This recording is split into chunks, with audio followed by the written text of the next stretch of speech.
Hey friends, it's your pal Mike Shea from Sly Flourish, here with another episode of Sly Flourish's Lazy GM Prep. In this weekly show, I go through steps from my book, Return of the Lazy Dungeon Master, while preparing for my Sunday role-playing game. In this case, I am running Scarlet Citadel by Kobold Press for my group. This show, like all of the work of Sly Flourish, is brought to you by the patrons of Sly Flourish. Patrons get access to a dedicated Discord server, a bunch of dedicated products on the Patreon itself, the monthly Q&A, City of Arches sourcebook, Uncovered Secrets Volume 1 and 2, and a whole bunch of other stuff. So you get a whole big pile of stuff for becoming a patron of Sly Flourish. But most of all, you help me put on shows like this. To the patrons of Sly Flourish, thank you so much for your support. We are actually, I don't know if we're over, if you imagine an amusement park ride, are we over the tipping point where we're starting to do that roar downhill? And we might be. I think we're getting closer to the end of this adventure than it might seem. We still have... So they're on level 4, which is the Bat Cave area, but they really only have a little bit left to do in the Bat Caves part. And then they're going to go down to the river, to the Black River, and that's kind of a big section. And that's mainly to hunt bosses. And then they're going to go face Gellert the Gruesome in the final battle. And maybe it's me, maybe I'm kind of ready to be on that downward spike, which means I might start throwing things away with wild abandon. But I don't think that there's a ton of stuff left. So in the last game, on level 4, level 4 of Scarlet Citadel is a two-part. Let's pull it up here.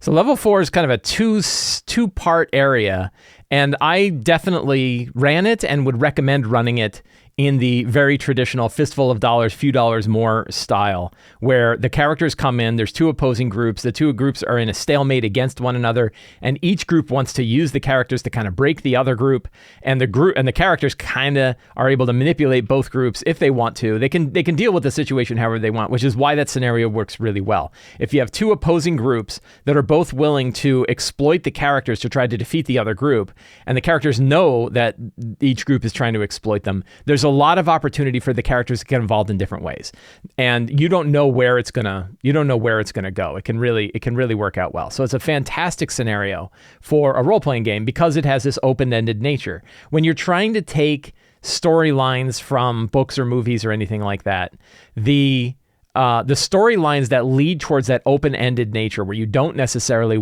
know where it's going to end up work really well. The ones where they have to follow a particular path in order for the scenario to work is really not a great scenario. But the ones where up front, it lays out this scenario, it sets up this situation, and then you drop in the characters, and the characters navigate the situation, and you don't know where it's going to head. Those storylines work the best. If you look at the Lazy DM's Companion, I have a whole bunch of different scenarios like this in the Lazy DM's Companion based on movies and popular fiction.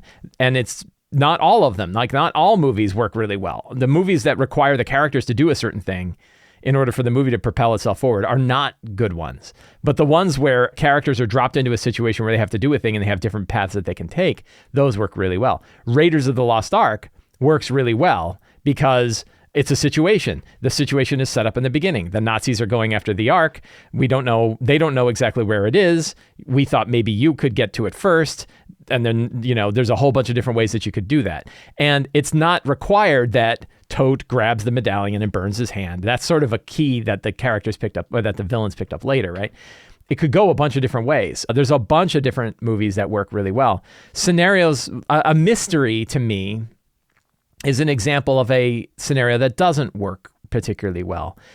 If you try to set up and say, I want to do a movie or I want to do a game based on Murder on the Orient Express, what if the characters figure out in scene 1 that everyone's responsible? What if they figure out who the murderer is right away? What happens in that scenario? You are dependent upon the fact that the characters can't learn who the murderer is until the very end. But in many times when we're watching these movies, the hero already knows who it is, and they're leading us along. So mysteries tend not to work particularly well. Plot-driven movies where they're all leading towards this one end are not really great, because if you were to run them that way, they'd end up being more like a railroad. So scenario-based movies where like a situation is dropped in and you don't know what direction they're going to take, that one works really well. And in the Bat Caves, that works really well as well. The book is kind of saying like, well, you could go in and fight everybody, or you can go in and do these things. And I think they spend too much time, as this book tends to do, too much time describing the options for both scenarios instead of just laying out the situation and letting the characters either fight or talk their way through it. I think it would have been better if you just set up the situation and let them talk through it, instead of having the two approaches that they talk about here, they talk about throughout the whole thing. In my case, the characters killed one of the two faction leaders before they even met the other faction leader, so it totally didn't go the direction that they didn't work one side against the other, which is perfectly fine. It didn't matter that they killed the faction leader. In fact, it wasn't them who killed him. They convinced one of the faction leader's lieutenants to kill the faction leader because they proved to that guy that the dude was a heretic. And so as a heretic, this anti-paladin stabbed him through and killed him. And it worked great. Right? That was a fine solution, which meant the minute they met the next faction leader, who was, I referred to her as the Acid Queen, she was like, hey, you're my best friend. You just wiped out my competition and I'm very happy with you. And now I'd like you to wipe out my other competition, who's Immorta the Debased, who none of us liked. Neither of us liked Immorta the Debased. Unfortunately, as long as she is protected by the third icosahedron, she cannot be killed. But I've got secret potions that you can drink that will send you to an alternate parallel world in which she isn't protected by the icosahedron and can be slain. So the characters came in this way. They went into, I think they stepped into 413, area 413, which is a realm that's sort of bleeding between these two worlds. At this point, I started off the scenario with them fighting a demon in the middle of this place. They ended up not fighting. They ended up like leaving the world. They had inhaled some of the bad mushroom stuff and said, we want to leave the world. And one of the characters, Bart, lost his body. What happened? It was his choice. And something really bad happened to him. And he rolled, and I said, what happened? And he said, my soul crystal falls out. And I was like, his body goes limp, his soul crystal, because he's a construct, right? He's a Gearforged. His soul crystal came out. Well, all the other characters kind of grabbed it and then sneezed really hard, and that got them out of the parallel dimension where they're fighting this demon thing. But then Bart's body is back in the other world. Well, they'll have an opportunity to get it back. So they put his soul stone in a dead Darrow body for a while, and he walked around as a dead Darrow, and he's like, I don't like this. So then they went back up two levels, and found out that the evil woman who has now turned into a giant ooze creature is now ruling over most of level 2 as a giant ooze creature. But they managed to grab one of the clockwork bodies and dump it down, and it kind of landed on the ground. And they got the clockwork body and then put Bart's soul stone in that, so that Bart is now in a new clockwork body, but doesn't have any of the memories of his previous clockwork body. So he's like, oh, I'm meeting all of you for the first time again. So it's very much like C-3PO getting built in whatever the last Star Wars movie was, where he's like, oh, you're my oldest friend, right? It's because he only met him like an hour earlier. So poor C-3PO gets his mind wiped all the time. So now his other body is still back there. So they're going to have this opportunity to kind of drop back and maybe go try to steal his body back again. So that was kind of an interesting turn of events. So they met, I forget what her name is. I always forget their names. But they met the Acid Queen. They had big conversations with her. Turns out they're all gardeners. Like two of the characters are both gardener types. So they spoke to her about gardening and things like that. And there was a lot of interest there. And then she said, like, I have these potions. And if you're willing, I don't know that she offered them anything, but she's like, I can help you kill you. If you want to save this place, you're going to have to kill Immorta the Debased. And if you want to do that, you're going to have to go to the other realm because you're not going to be able to fight her here. But she knows this, and she's got devils that are protecting her in the other realm, so you're going to have to deal with that. So they know about that situation. And I think they were right at where the session began was right at the beginning of this is where they were going to deal with Immorta the Debased. So we are going to generate I don't need this. We can delete that. Generate a new session planning template. I'm trying a new thing, which is you can put the date automatically in there and it will automatically keep track of the date. I put that into my template. We'll see if that works. So looking at our characters today, why does it say Friday? See, that doesn't work. Today is 21. I don't know why that didn't work. It was weird. So here's our Scarlet Citadel notes. As always, I'm using Notion to keep track of my campaign notes. You can learn more about using Notion for campaign planning in the show notes for this show. So I think we have a couple people that are out. I know that Malarkey is out today, but I think we have everybody else. So we have Bart, the Gearforged Bard diplomat, who I think has lost all of his memories currently and is sort of reintroducing himself to the characters, kind of feels why he's doing what he's doing. So yeah, it's going to be interesting to see what he does and see if they go get his old body, and if they do get his body back, do they put him in it? Which one do they use? Because then he has like disparate sets of memories that are in each of the bodies. It could be really kind of fun and interesting. Dorn Greycastle is a shade fighter sorcerer, former adventurer, and he's dead. So he's a shade. His soul is inside the body of a guy named Potter. And Mez, Roomseleth, is trying to lay Potter's body to rest, but can't do so as long as there's this shade of Dorn Greycastle that's inside. So that is kind of a fun angle there. And Dorn has seen the Black River, but I think everyone realizes like the Black River is corrupted currently because of the twisting of the ley lines due to the fact that these icosahedrons are being used for twisted purposes. We have Garble, a mushroom folk rogue far traveler. Garble is trying to find a new home for his mushroom folk. He would be particularly interested in these crazy acid mushrooms that are around here. Malarkey is not here. And Skrink Skibbers is a rat folk wizard occultist sacrificed on an altar in Zobek, has been brought back to life by the Weird Weaver, the entity that sort of sits in these icosahedrons, an entity of not chaos, but the natural randomness of the world. And what's it called? The law of large numbers. No. But one of the many tenets of the Weird Weaver is the law of large numbers.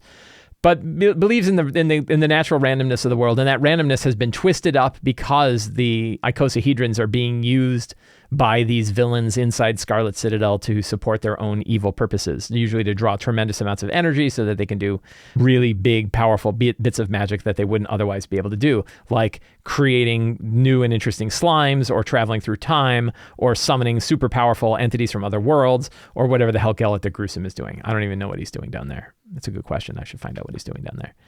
So that is where things stand now. Our strong start is what's her name? What's the review? Oh, look at this. I already have Kurgaram gives the characters 6 potions of the other side.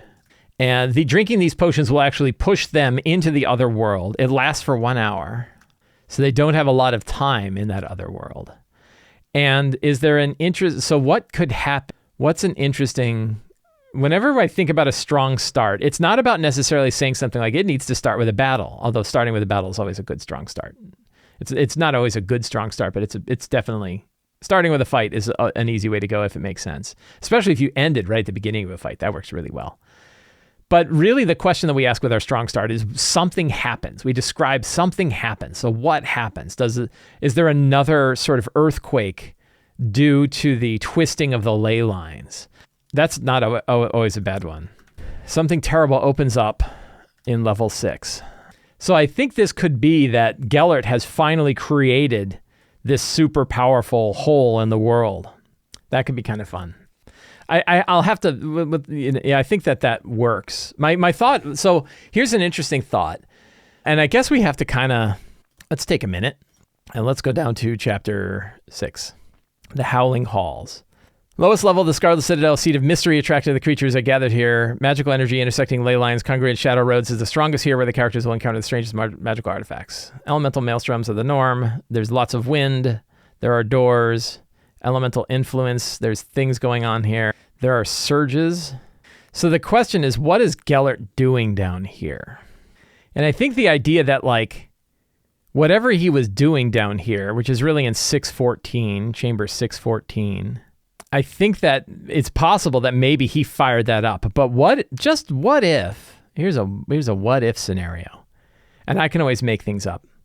What if this just happened? What if it happens now? What if this is him opening up this portal, creating this void of annihilation? What if that just happened? And what if he didn't want it to? And now what if he's oh man, boy, did I screw up. I did something. It was really bad. He'd been working on this for all this time, and then he did it. And then he's on the way out. So what if they run into him and he's oh, hey, how's it going? And aren't you the dude we've been hunting for? It's no, I don't know who you mean. And then they could get out of him that he had opened up this big portal down below and that it's really bad. And he's yeah, I'm going to leave town, right? I'm going to get out of here. Wouldn't that be kind of fun if instead of having a big fight against Gellert the Gruesome opened up this hole in the world and realizes he started the next thing, and he goes, wow, I probably shouldn't have screwed with this, huh? That would be kind of fun. Because I think you're supposed to run into him earlier. But exactly, like, I guess let's do some searching here. Lowest level dungeon, they made a massive sphere of annihilation, somehow bound in place by an unknown entity in a forgotten age. I think in this case, he might have opened it. Pulls terrific wind. The sphere's connection to the void makes it of great interest to Gellert the Gruesome. He'd like to find a way to control it, but that goal has eluded him for 4 decades. Meanwhile, the howling halls surrounding the sphere are flooded with elemental energy. So, yeah. The question is, what is his motivation? I think is he all the way down to the, whoops. Only living sign of the Holzinger family, Gellert has authority over the land around Scarlet Citadel and responsibility towards its inhabitants, ignores all of that, and always has in favor of pursuing knowledge and power at what he considers the most consequential magic site in all of Midgard. Consequently, his own ancestral basement, the deep dungeon beneath the Citadel. He isn't insane or obsessed, but he's deeply antisocial and misanthropic. He has no interest or use for other people. He meets Immorta occasionally, blah, blah, blah, blah. Less interest in other people. His appellation was applied to locals as something of a joke. No one ever saw him. Stories sprang up that he was horribly disfigured, but he's actually fine. Not really much about what he wants. So I guess we are going to say what he wants. So I think, like, you know, it's one of these things where, like, he wanted power, right? He wanted power. I think all of this stuff is true, but I think, like, he just realized, I don't think this is going to necessarily come out this session or not.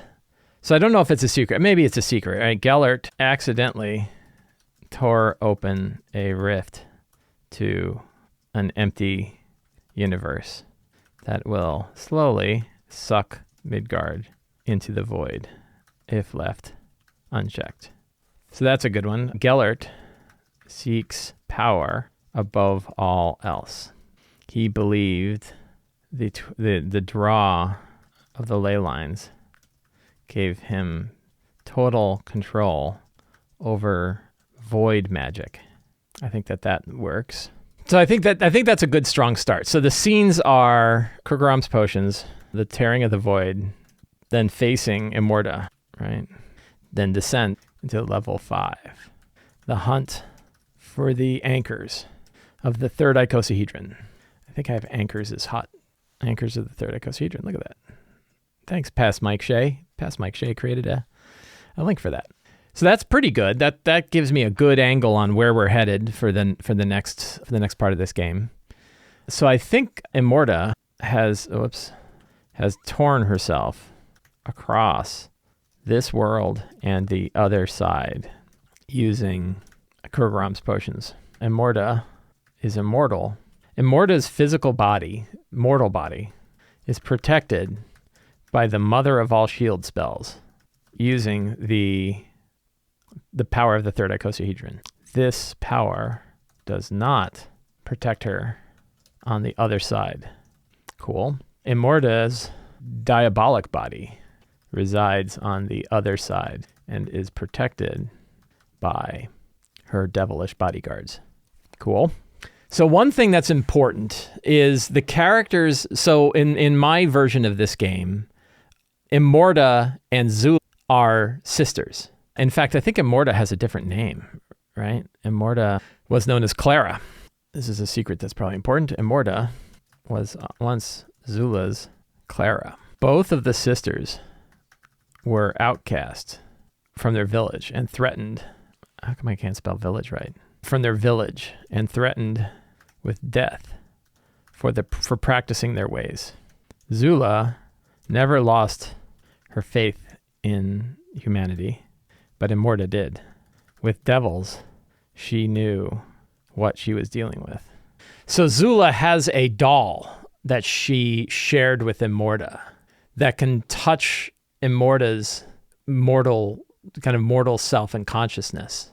This is kind of dark, but I think Immorta went back and destroyed their home village, sending her devils, showing the village what she had become and what she was capable of doing. They thought she was in league with devils, and by pushing her out, that's exactly what she became. That's when she took on the name of Immorta, the Debased. But I think she can be touched by the doll. I think if they show it to her and with the right check, they're still going to have to defeat her. And when they defeat her, they can show her the doll. And if they manage to convince her, she kind of turn and say, "Wow, God, what have I done? What have I become?" My sister was right. She never lost her faith in humanity, and I did. That's pretty cool. So what's that? 7? That's 7 secrets. What other secrets could the characters learn? Is there anything else about the other side that we want to know? Probably not. I think, well, the other side, Immorta, has used doors and stairs that only exist in the other side. Entire realms of the Scarlet Citadel only exist in the other side. I think I already have something about Gellert is a practitioner of void magic. He loves him some void magic. Immorta has summoned, I think she's summoned 2 creatures, right? 2 of the, what are they called? Anchors. But one of them existed well before Immorta or Gellert had arrived. That being, and that anchor is, which one? Lagfell, the Hierophant Lich of Vardazane. So now let's learn a little bit more about Lagfell. Is on level 5, the Black River. So this is where I think it could be fun. Like if they came down and come to the 503 where Gellert has his little area that he comes in, he could be like packing up his stuff and getting ready to go. Because like, yeah, something bad happened down there. Maybe. I think that might be fun. I think that could be a fun way to shake up the traditional thought about the boss monster. Is like his goal was like draw the energy of this place, and the goal. This could be a fun secret that Gellert never could have. And this is kind of like a dick secret. Gellert never could have used his void magic to open the rift, except that the power of what's it called? So many names in my head. The god thing, the god of randomness. Placeholder for that. Except for the power of the god of randomness surging as 2 of the 4 icosahedrons were sealed. Void madness. That's cool. Who is Zymarshka? Let's take a look at the appendix as it recommends. Oh, it's a Spider of Ling. I used the Spider of Ling stat block before, but I never used its spells. So I think having this could be kind of an interesting thing. It's not one of the anchors. There's a lot of stuff going on in the Black River. It's a great big area. The Weird Weaver, that's right. Thank you. Put that in my notes. Worms. Man, so many things in this level. So there's Lagfell. Final corrupt leader of the cult of Charon in these caves, twisted the cult worshipping the darkest aspects of Vardazane, and in death she became a Hierophant Lich. This is her tomb. She does not abide intruders. So I think that her twisted nature. So in this case, they would fight 2 of the 3 anchors right away, because the chain thing, look how big this room description is, right? It's a third of a page, 1 whole page, 2 whole pages, and another third of a page. It's basically 3 pages long for 1 room description. That's a long room. The other interesting thing about this whole place is that it's got like all of these different maps that you can move in different areas, but it's like an online play. You can't really do that. So I don't know if I'm going to split up Lagfell and the chain thing. I didn't realize that they were like connected so closely together. And then here's Shoggoth, and they got to defeat Shoggoth too. And then that's pretty much it. Shoggoth is in the Dark Pool, worshipped by the Deep Ones. That's in area 524. Let's take a look what that looks like. So that's in this area. Okay, so that's the altar of the Deep Ones. So they have to kind of get to this chamber here. That could be kind of cool. What's 523? The Observatory. Oh, that's so like a guard post. So I think we'll say that, let's see, Immorta, did she summon the chain thing? I think I was going to say that she summoned the chain thing, but actually it was, did she summon the 2 of them? I think maybe she didn't, right? Maybe they were already there. Immorta didn't summon, so let's change this. The anchors. She knew how to channel their energy into the Deep Ones. The anchors have existed here far longer. The other 3 anchors have existed down in this area for hundreds of years, maybe thousands of years. Good enough. All right. I think we're good. We're good with that. We don't need to do fantastic locations because we have the stuff in the book. And NPCs, this is kind of fun. So I've now automatically added NPCs to the list. I have a little, it pulls directly from the NPC table and shows them, which means I don't have much to do here. And I think these are all the same ones. I think we should put the anchors are current. And we can add, I think Lagfell is already current. The chain thing is current. And Shogoth is current. So they're all current. And then Immorta is current. So kind of duplicating things because I've got, the anchors and then the other three, but those are all there. We can do a review of the NPCs and see, is there anybody else in here? But I think this is pretty good. I mean, Gellert himself, this one we ignored. Gilsphere's dead. So Daneska, they know, I'm going to make her current because she's operating in level 2 if they ever go back to level 2. And we have Gellert. Gellert is current. Gerdart Holzanger the First, Wraith Sorcerer of the Drylands. I don't know if they're going to face him again. Zula, she might be current. A lot of NPCs in the current list. But yeah, it's handy to keep him around. Doesn't hurt. So monsters. It probably is worth spending a little bit of time. I don't think, like some of these monsters I no longer have to keep on the holding pattern because they're not going to face them. I'm keeping all my Forge of Foes generic stat blocks here because those are handy, but I don't think they're going to face many more Darrow. So I'm going to pull the Darrow off because I don't know why they would start fighting Darrow. They're all good friends. So all these Darrow stat blocks don't need to be in the holding pattern anymore. I can always pull them up. The holding pattern is a special tag that I have connected to my copy of the 5e Artisanal database. So I have the stats for Immorta. And it looks like for Immorta, I was going to use the Sentinel Forge of Foes stat block. Is that better than what she is? Let me see if they have anything for Immorta. Or is she like a mage? She's CR4. That is not going to work. Yeah. CR4 and she's an 11th level spellcaster? That seems weird. So yeah, we're going to use our own stat block for that. Oops. So for Immorta, we are using the Sentinel stat block, which is a CR11 stat block. That's going to hit pretty hard. And they do 4 attacks, plus 9 to hit, 18 damage per attack. She is powerful. What are some fun things instead of these like diabolic blasts? And I think for fun, we'll do 9 fire and 9 necrotic per hit, right? And she can throw those around. Is there what other kind of fun ability might she have? Do we need to give her much more? It's a lot. So we can do 3. How about a devilish twist? A diabolic twist. DC is what? 17 con. And we'll do 18 force damage. And the creature is what? At disadvantage on attacks, and attacks against have advantage as their body is twisted into devilish shapes. Instead of 18, we could do, we'll do 2 targets and we'll do 27 damage, 27 force damage. Or as I like to do, 27 force, 1d6 plus 24, 1d6 plus 24 force damage. So that works. Her saves are int plus 9 and wisdom plus 7 and charisma plus 9, right?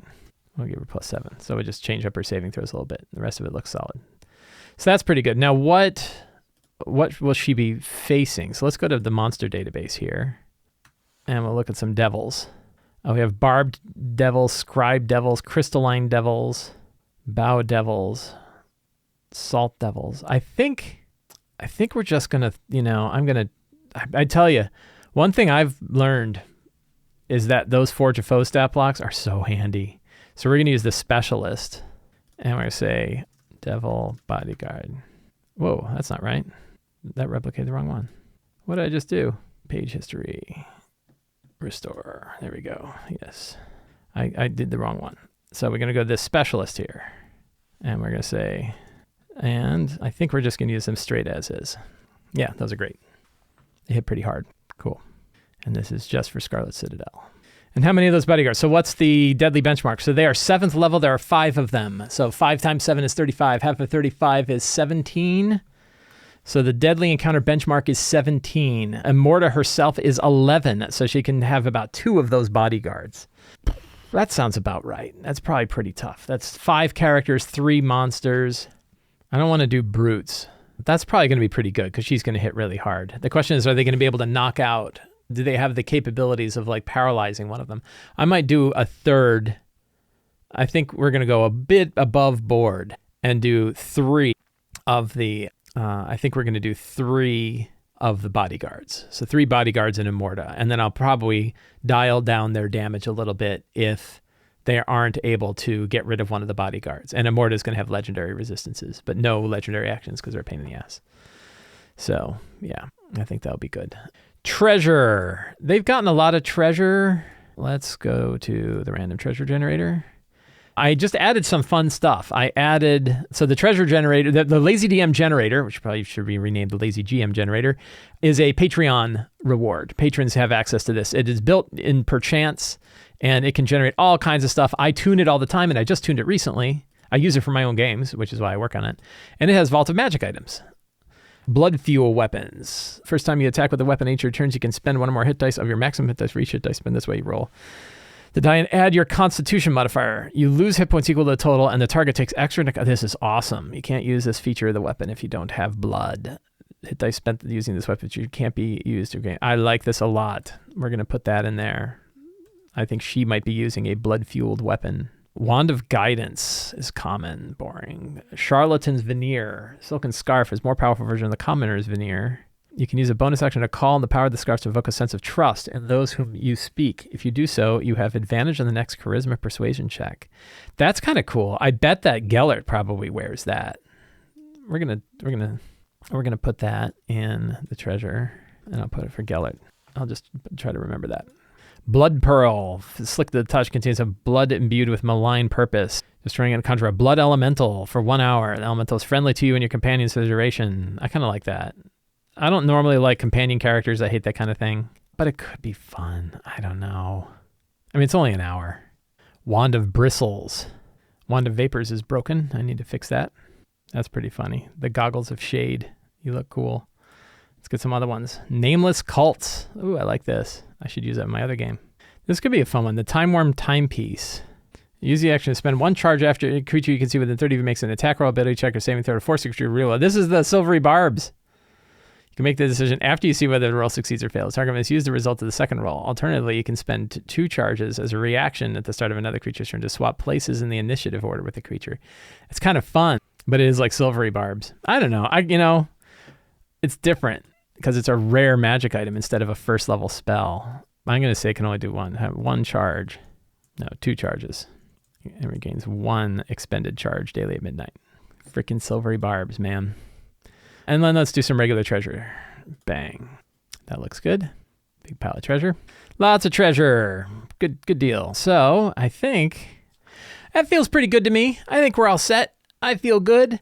So I want to thank everybody today for helping me, for hanging out with me while I prepare for my game. If you enjoyed this show and you want more material like it, please consider subscribing to the Sly Flourish newsletter. Doing so is absolutely free. You get a free adventure generator PDF, and you get a weekly RPG-related email sent directly to your inbox. You can also support me directly on Patreon. Patrons get access to the random generator you just saw. They get access to all kinds of early features, early video previews, and early previews of things that I'm working on. The City of Arches Sourcebook, Uncovered Secrets Volume 1 and 2, dedicated Discord server, the monthly Q&A, and a whole lot more. It's a really good deal to become a patron of Sly Flourish. You get a lot of stuff.